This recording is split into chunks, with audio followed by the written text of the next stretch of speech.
Backpacking gear can be crazy expensive, and with nearly endless options, it can be totally overwhelming to know what to spend your money on. This year, I've backpacked for hundreds of miles on my missions around the world, testing gear of all budgets. This video is all about the best gear I keep coming back to, and the new ideas that's changed how I backpack. These are my backpacking gear awards for 2025.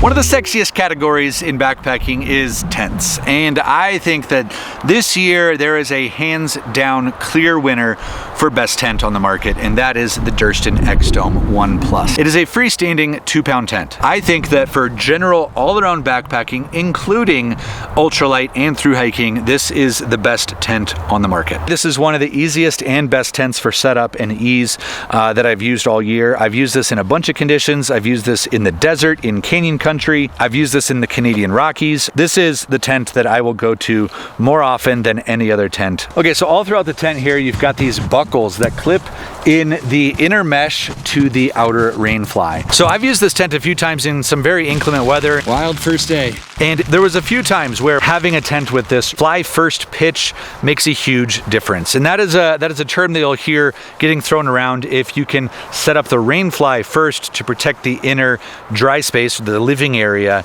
without exposing it to the elements when you're packing up. I'm not gonna lie, I think this is a pretty rad tent. Now they call this the 1 Plus, and that basically means at my foot box, I have a narrow, regular sized one-person tent. But here up at the end, I've got almost a 2-person sized tent. This is a lot of room for extra gear. And the other benefit is I have a gigantic vestibule space. One more reason why I think this tent is pretty cool is there's one more design element that I didn't even learn about until being in some really windy conditions. So it's a freestanding tent, means you don't need trekking poles. But if you happen to have trekking poles, or you're on that through hike and you're using trekking poles, there is a way to add a ton of rigidity and strength to this tent, and that's with your trekking poles. So right up here, there's actually a little pocket, and you can add your trekking pole in to both sides. Now this is on both sides of the tent, and if I have wind coming in sideways against this big, large profile of the tent, this actually transfers much of that wind force into the very rigid trekking poles. I can absolutely vouch for the difference that this makes. I camped one night up in the Canadian Rockies with fierce winds, 50-mile-an-hour winds, and before I did this trick, this tent was moving around quite a bit. I was definitely concerned about it. But as soon as I put these into the tent, it really structured it up. It made it very resilient against a pretty significant stiff windstorm. The biggest downside with this tent is that it almost always is sold out. One of the interesting things about Durston as a company is they're constantly iterating and changing this. So this has been out, I've had this for about a year, and there's already been multiple changes, updates, improvements that Dan has made. So every time that there's another release of the tent, you can count on there being at least a few improvements made on the tent. The Durston X-Dome 1 Plus is about the best tent I could imagine picking. It's great if you're an ultralighter, a through hiker, or just your average Joe backpacker. At $400, it's pricey, but it's not top end. You can spend way, way more. So I think that there is a lot to like about this tent, and if you pick one up, I think that you're gonna just absolutely love it. Again, not everything is super expensive. Behind me here is the Featherstone Backbone 2-person trekking pole tent, and this is actually one of the kind of more surprising tents that I've used, not because it has anything dramatically new to bring to the table, but because it is an inexpensive, lightweight iteration of the trekking pole tent. You can get the 1-person version of this for about $150. It weighs about 27 ounces, I believe.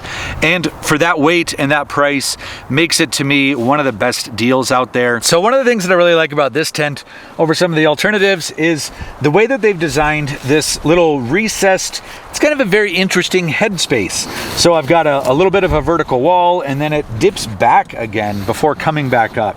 And I think that that's a creative way to make sure that you don't have this sagging and sliding and being right on your face, especially in wetter conditions. Other thing that I like is just how tall this is. Like, this is a lot of interior volume and capacity in this tent. One of the things that's important to me is not feeling like backpacking gear, you just have to spend thousands of dollars to get into it or to enjoy it. There is some very good gear that you can get for like a couple $100s. And I know that there are still people that think that that's too much money, and And then if you're wanting to buy used and secondhand, then that's a great way to save even more money. But for getting new quality gear on the market, there are some really nice companies out there. And Featherstone, I think, has been one of the standout tents that I've come across in the last few years for good quality budget backpacking gear. If you do want to see some more breakdowns on budget backpacking gear that I found over the last few years, make sure that you check out this video over here. This is the Zenbivy ultralight bed, and my goodness, is it spectacular. Some of the best backcountry nights of sleep in my life have come using this exact setup. Now, this isn't brand new to 2025. It came out a couple years ago, but to me, the Zenbivy ultralight bed is hands down the best way to sleep in the backcountry. Now, if you've been around on my channel before, you've definitely heard me talk about the Zenbivy system, but I just absolutely love it, and I am a huge advocate of it. If you are a beginner backpacker or a hardcore dedicated ultralighter, this system is just the best on the market and for pretty much across the board for all scenarios.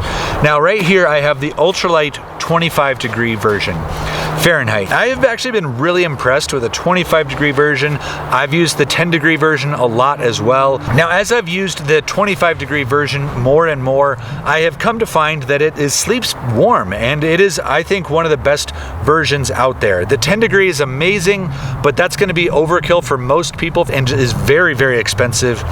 But the 25-degree version is actually more economically minded. The 25-degree version retails for $369. If you pair it with the sheet that's uninsulated, that's another $89. And that's a expensive system. It's like $450 or so right in there. Starting from your foot box here, you actually have this sewn, kind of tapered, folded over foot box that requires no clipping. But then you can add this in, you can clip this in for a little bit more of that mummy bag feel. This sheet is the draft guard and the protector of the system. It's kind of where the whole magic sauce really takes place.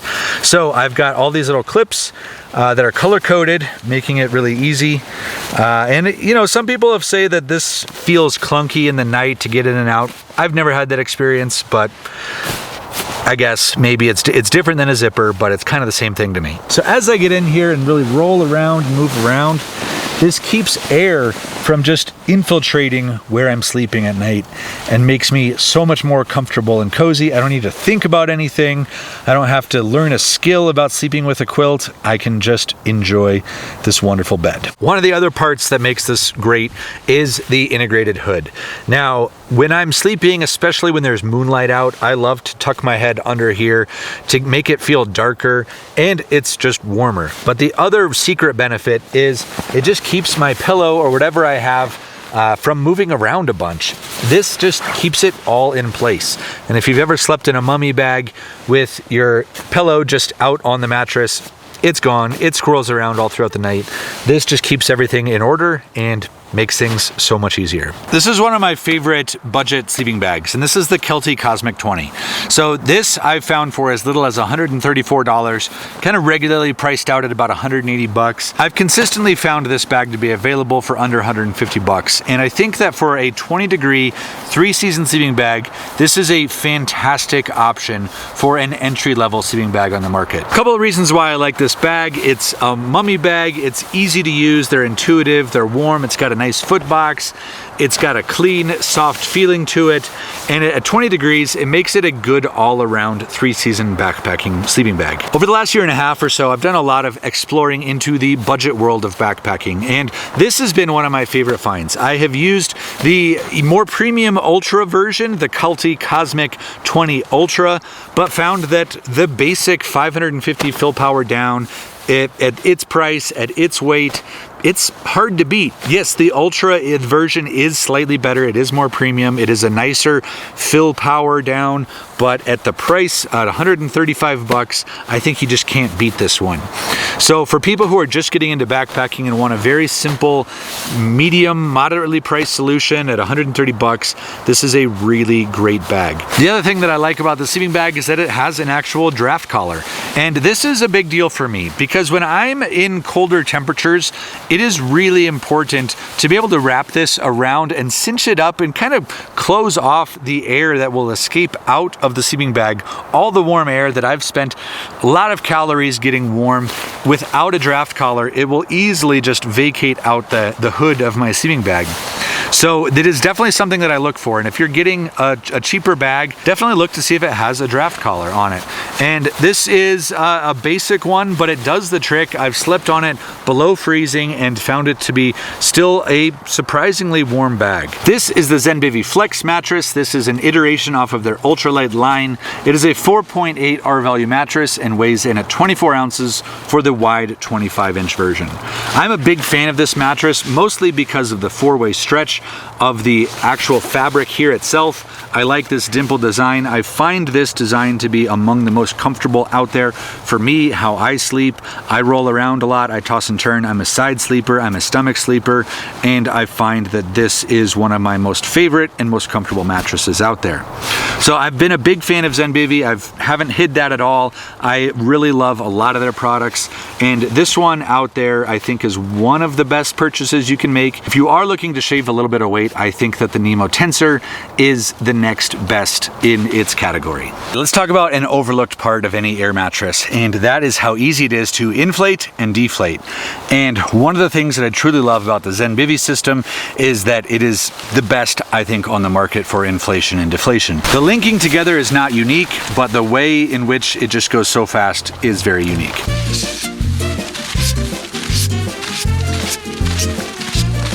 That took all of about 45 seconds. It's pretty amazing how quick you're able to inflate this 25-inch wide mattress just with this air sac and very minimal effort. So not everything in this video is about the most expensive gear. And one of the things that I want to highlight from this last year is the Featherstone Calcutta mattress. Now, this mattress turned out to be a real surprise to me. I did a bunch of budget gear testing in the last year and a half, 2 years or so. And this has been one of my favorite pieces of budget gear. So this mattress is actually super comfortable.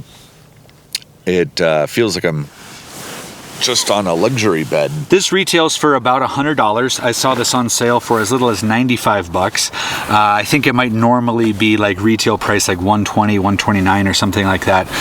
But this is a really nice mattress. So this version I have is the 25 by 75, so it's wide and long. It is a 5.6 R-value mattress, and it weighs 26 ounces with the inflation sac. So it is definitely heavier than some of the alternatives, but not by a dramatic amount.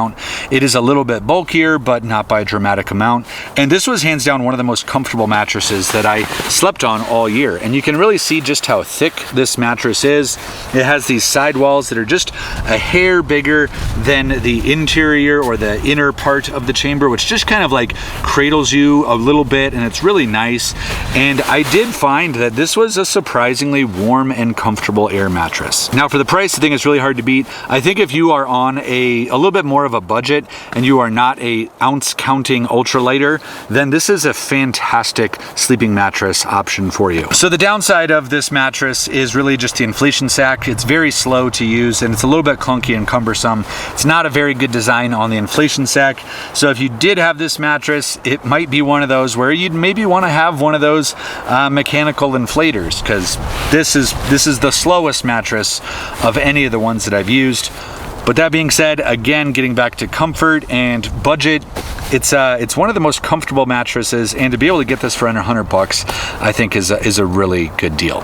A mattress that I absolutely think is worth giving an award to is the Nemo Tensor Extreme Conditions mattress. This is an R8.5 rated mattress. Now, this is pretty expensive. It's about $260 US, but it is fantastically warm. I have used this in conditions down to as low as -5 degrees Fahrenheit, which is about -20 Celsius. So I think about 2 years ago, both Nemo and Zenbivy seemed to make a huge leap forward in progress in air mattresses, and we're still seeing the benefits of that today. And I think that this is honestly one of the best mattresses that has come out in a while. This is 8.5 R-value, which is fantastically warm. That is a true winter mattress, and for like really extreme conditions, winter mattress. So very impressive there, and it weighs 25 ounces for for the 25-inch wide version, which is very, very impressive.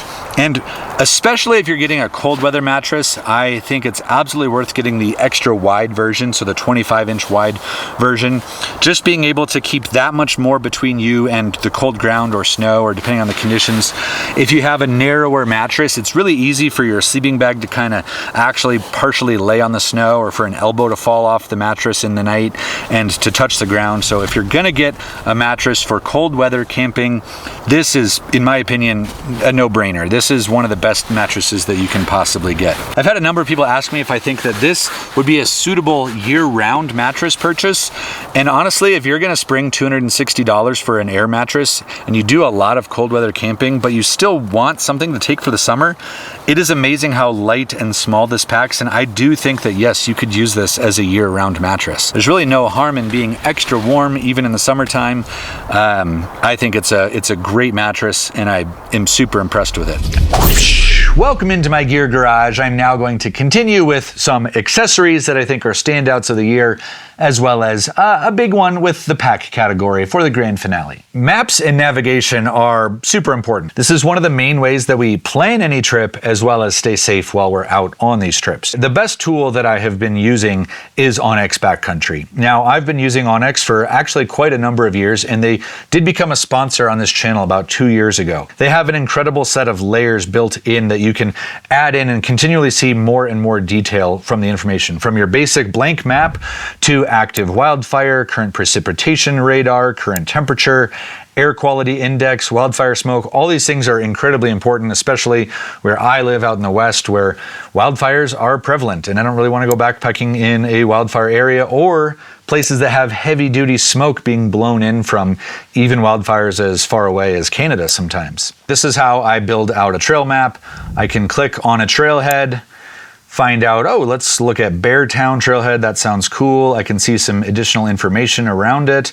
Let's go ahead and create my own route. And then from the trailhead, I can just start adding in some points. This makes a 22-mile loop.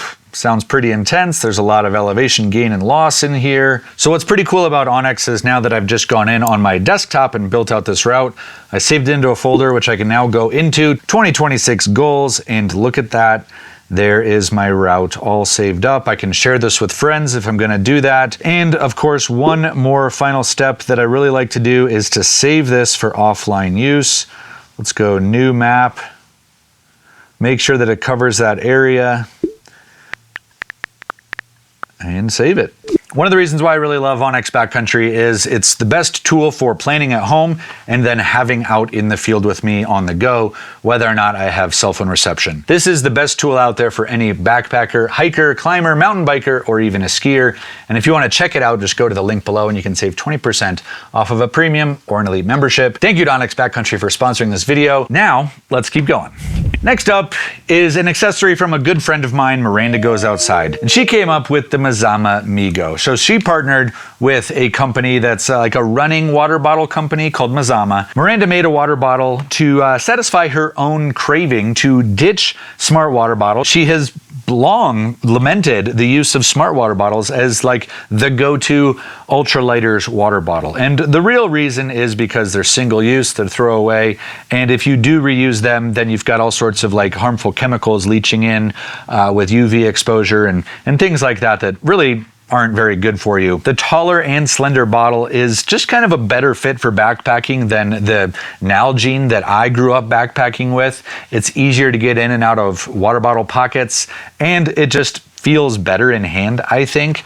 But let's get rid of this for a hot second. So one of the reasons why this is really cool is because you have two openings. One, you've got the wide mouth opening, and that allows you to get in there and clean it out, which is a big deal, and pouring water in from other sources rather than having to fit it through this little nozzle on the top. But you still have the ability to attach it to other accessories, water filters and things like that. Now, I have actually been using this bottle for about a year. It's got a good bit of wear and tear on it. It's held up. I've thrown it in the dishwasher. I've been able to scrub it out, clean it out, and keep it going. So I really like this thing. It's also squeezable.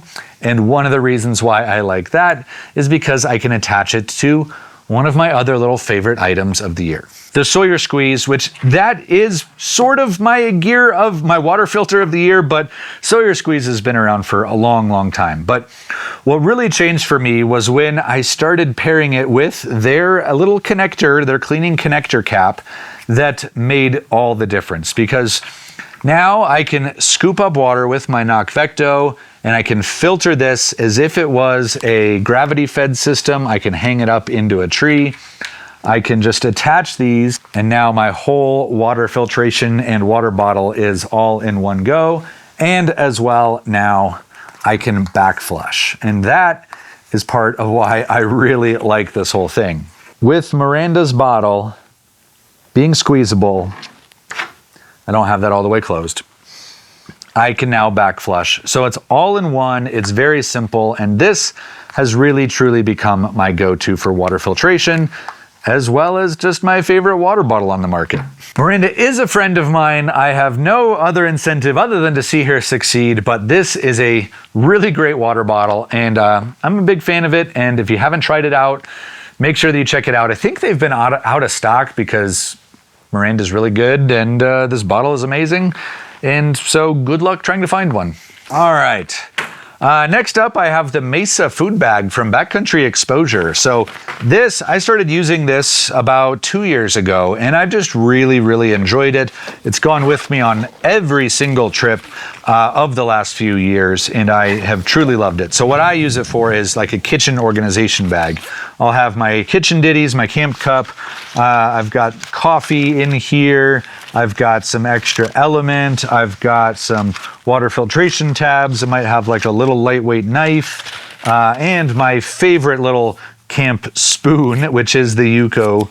All of these things live in this bag, so whenever I'm gonna go backpacking, I can just grab this bag and throw it in my pack. And recently I just picked up the newest iteration of it, so this is now available on his own website, on Devin's website, Backcountry Exposure, or on Garage Grown Gear. So pretty cool. I really like this way of organizing. It's very light, it's just very clean. And yeah, if you got like lots of little things, especially themed items, like for me, kitchen, this is where this all lives. Let's get illuminated. So headlamp, that has, for some can be tricky, and I've used, I don't know how many headlamps I've used over the years, from Petzl, Black Diamond, Lead Lenser. Now my absolute favorite is Nightcore, and I've used a lot. I've used pretty much most of their models. For a while, I was really into the NU25, which is this bad boy, very lightweight, ultralight model. But the reason why I've moved on from it is because the NU27 came out, and this one really just hits the sweet spot for me. It's minimally different in weight, but I just like the form better, and then the more important thing, it has better battery performance. So I can hold more battery for longer, get more charge out of it, and I can increase the lumens up to 600 lumens on the NU27. So it has 850 milliamp hours, which I do find just lasts longer. So going on like 5-day backpacking trips, I can generally use this just off of one charge.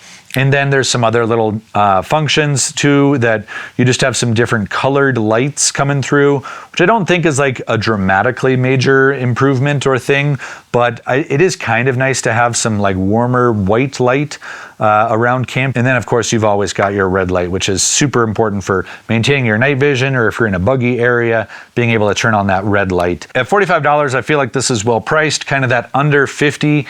There's a lot of good headlamps. In that $40 to $50 range, there's a lot of good headlamps, but this is my favorite, and it's light. And I also like this wider strap. I kind of prefer it over the little lightweight bungees that do tend to get a little bit tangled for me. So I do prefer this strap. All right, I do have Justin Outdoors to thank for my next item, my next two items, in fact. Now, if you don't know Justin Outdoors, he's a big time nerd, and love the guy, but he just thinks about things in a way that I certainly don't. So, but that's part of why he came up with an amazing solution to the rattly pot. So he came up with the Pika Lid, which is this right here to go on the classic Toke 750 milliliter pot, which is a backpacking favorite. But the lid, which goes on it, it rattles around, it falls off, and there's improvements to be made. So he came up with the Pika Lid, and there's a lot of reasons why this is really cool. So first off, it solves multiple problems. So if you've ever been backpacking around with a fuel canister that just rattles around and makes a ton of noise. The other thing that happens when you store your pot and canister like that is it will tend to rust out. If you just got a little bit of moisture in there, this will rust, leaving rust rings in your pot, which is no bueno. But of course, just the rattling is always so annoying. So you can attach this onto the lid and minimize that, as well as a place to attach a mini Bic lighter. So now I can keep everything stored all in one place. It's super handy, it's super easy, but wait, there's more. Now that this is secured on here, you've got the canister and the Bic lighter in here, and it doesn't rattle around at all, which is amazing. And then of course, there are still things that this solves. Sometimes these handles get super, super hot. So one thing that you can do is add in just a little spoon with a long handle, and you now can tip it, and you could even ditch these all together, these little handles there, but it gives you more ways to use things. And of course, there's one more thing. There are measurement conversions on here. So you've got cups, ounces, and milliliters. So if you're trying to figure out how much water to put in your meal or anything like that, well, this does the math for you, and it's very, very easy. Justin came up with the Pika Lid. Pretty cool. He partnered up with a company to actually do the manufacturing of these, and it's been pretty cool to see the response on it. So big fan of it, and if you're loving ultralight nifty gadgets, this is definitely one of the coolest things to come out this year. And also just to celebrate how inventive a lot of these YouTubers out here are these days. So I'm far behind. I've got no ideas for anything cool, so I won't be making anything anytime in the near future. My next item I sadly don't have in front of me, but that item is the Atotech Bear Locker. It's basically a bear sack that's bear-proof, rodent-proof, waterproof. And this is a bag that replaces either the Ursack or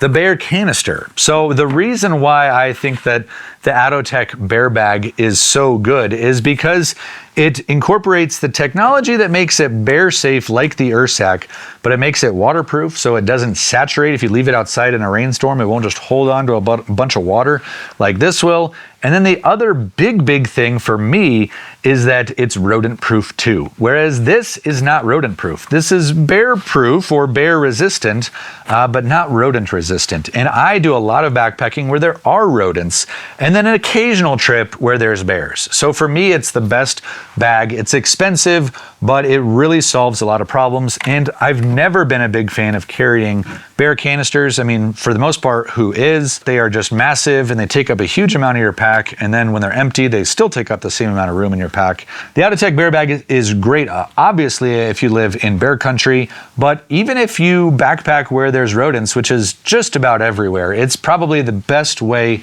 to organize your food or store it overnight and to make sure things like mice and rats and rodents and squirrels aren't getting at your food while you're blissfully asleep.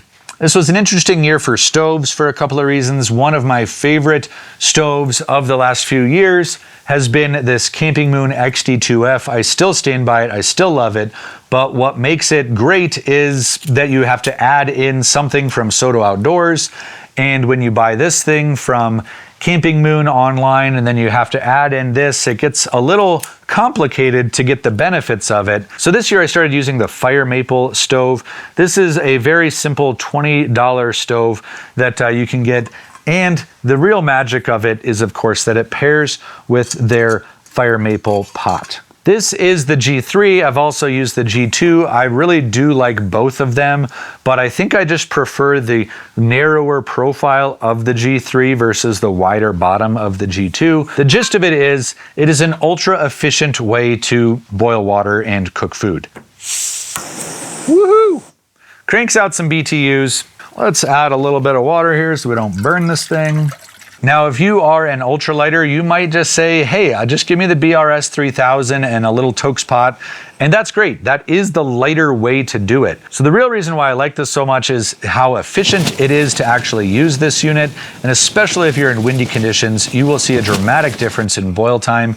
With the BRS, it takes forever in a stiff wind to get that to boil. This is the most efficient way to cook that I've used outside of, say, a Jetboil, but I much prefer the form factor of this and the price, of course. This is about 50 bucks for the stove and the pot combination, whereas the similar Jetboil would be well over 100, closer to 150 bucks. Now, I do want to give one quick little shout out to MSR for coming up with the switch. I did use this quite a bit this year. I did like it. I think that there are some merits to it, but the real reason why I'm not going to be using this as a main backpacking stove is just the size. It may not be dramatically different, but it is significantly lighter while being smaller as well. I do think that the MSR switch is very cool. I do like it, but it still stays outside of the actual gear award for me. But it was a new item that came out this year. I still think it's a cool item, especially if you are a car camper primarily, and then an occasional backpacker. This might be a great stove for you. But if you are a dedicated core backpacker, then I think that the Fire Maple and the petrol pot is really a great way to go. Let's get into the last big category, and that's backpacks. And this one for me is kind of a no-brainer. It's not a pack from 2025. It's a couple years old, but to me, this was the pack of the year. I use this all over the world, and that is the Z-Packs Arc-Haul. I think the magic of the Arc-Haul is really just in this back panel, where you've got this curved design, you've got this little, I think, very flimsy thing, which I thought was a joke at first, but it actually really does an amazing job of keeping this little bit of airflow behind you and keeping this arc in a way that just holds and carries weight better than a lot of the ultralight packs out there that I've ever used. Now, I do think that this is an excellent backpack, and it's my favorite one. It's my go-to choice time and time again for a couple reasons. But it's not perfect. And where I think that my biggest complaint with it is in the water bottle pockets. I have a hard time getting in and out water bottles by myself. I often have to ask a friend to help me out. So if they just made this slightly different or just give this a little bit more room, I would have a much easier time with that. The other thing is in their weight savings, they've got these on here, which are effective. They totally work, but it's not my favorite side cinch system. And when I regularly have a tripod or things like that, longer, taller items or trekking poles on the side, it's just not my favorite closure system for side compression. The other big ding for me is value. This is a $400 backpack. It's very expensive. And the $400 version doesn't include hip belt pockets or any real add-ons. So if you do add on anything else, you're gonna spend over $500 probably, and that is just very, very expensive. One more gripe and one more little bit of praise for the Arc-Haul is this is the 70-liter backpack, but it is not a 70-liter backpack. I believe the internal volume is about 58, and I just wish that companies would say what it is. Just if you're gonna say this is a 70-liter backpack, it should be able to fit 70 liters worth of stuff. But they count this additional mesh strap as well as the pockets here in that 70-liter count, which I think is kind of gimmicky. Not a big fan of that. But that being said, still a great pack. And the last thing that I'll leave you with that I'm actually very complimentary of from Z-Packs is that they included a lash point on the bottom. Now, a lot of ultralight packs do not, and I don't get it because it costs them almost nothing, maybe a few grams in penalty, but the ability to add in something like a chair or a closed cell foam pad to the outside, something that's kind of bulky or something that maybe you want to get to without having to get in and out of the backpack itself on the trail, it's really nice to be able to add those things in without having to figure out a lashing system that is clunky and not built into the backpack. So thanks to Arc-Haul for actually including these. That makes a huge difference to me. I have been very impressed. I have been using this backpack for about a year and a half now. I've put on tons of miles, and this is still my favorite backpack. So this is my overall winner for the year for backpacks. But I do have a couple of the backpacks because I do want to talk about some other price points in the market that I think is really important. Or if you don't have $400 or $500 to spend, there's some really other great backpacks out there, and let's talk about those. All right, I also want to give an award to the Nature Hike 60-liter backpack. This is a budget backpack that you can find online pretty easily for about 110 bucks. So this is the other swing of the spectrum from the $500 backpack to a $110 backpack. I like that you get a lot of ways to add in gear. You can add in maybe like a closed cell foam pad up on the top here. It's just a really nice backpack that's held up well for me despite the price at 110 bucks. So big fan. I want to give people at various budget prices a good solution for you. One caveat, this fits me really well. I have put this on some people with shorter torsos and it hasn't fit as nice.